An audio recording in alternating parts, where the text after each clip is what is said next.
Rire et chanson, 6h10. Le morning du rire avec Bruno Robles. La drôle de chronique de Rire et Chanson. Ça démarre fort. Alors, c'est la drôle de chronique de Julien Schmitt. Enfin, aujourd'hui, particulièrement, nous allons parler de 7e art, de cinéma. Et alors que la disparition de la reine Elisabeth... Ah bah je l'ai baisé la reine. Non, c'est moi qui l'ai non, lancé dans le métier. Avant elle était stripteaseuse dans un bordel à Dublin. Non, écoutez, 2 secondes, monsieur Mocky. Alors, on va vous laisser parler. Alors que la disparition d'Elisabeth II monopolise l'attention des médias, nous souhaitons rendre hommage à un autre disparu, Jean-Luc Godard, qui a récemment mis fin à ses jours tragiquement. Et pour en parler avec nous, nous recevons, vous l'avez compris, monsieur Jean-Pierre Mocky. Mais même pour mon café, merde, Robles. Alors, il est où ce camp de stagiaire? Et pourquoi il y a un nouveau stagiaire alors que je l'ai pas baisé? Comment il a fait pour avoir un stage sans que je le baise? Écoutez, monsieur Mocky, avant de vous laisser la parole et de rendre hommage à Jean-Luc Godard... C'était un con, voilà, c'était un con et je l'ai baisé. C'est tout ce qu'il y a à dire, voilà. Attendez, avant toute chose, donc, je vous propose d'écouter un message audio poignant que Jean-Luc Godard lui-même a laissé la veille de son départ. Je vous propose de laisser place à l'émotion. Nous écoutons. Bonjour. C'est Jean-Luc Godard.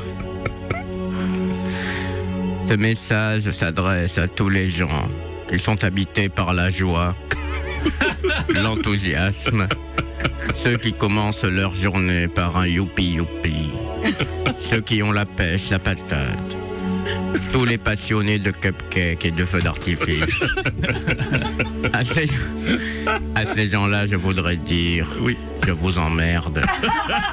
C'est en pensant à vous que je suis résolu à mettre fin à mes jours. Comment? Eh bien, j'ai décidé de mourir d'ennui en me repassant l'intégralité de ma filmographie. Allez tous vous faire foutre. Bisous, Jean-Luc.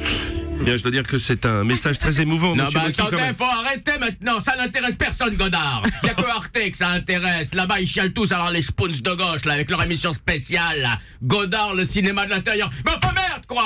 Le cinéma de l'intérieur. Mais t'as qu'à lui foutre une caméra dans le cul suivant l'intérieur de Godard.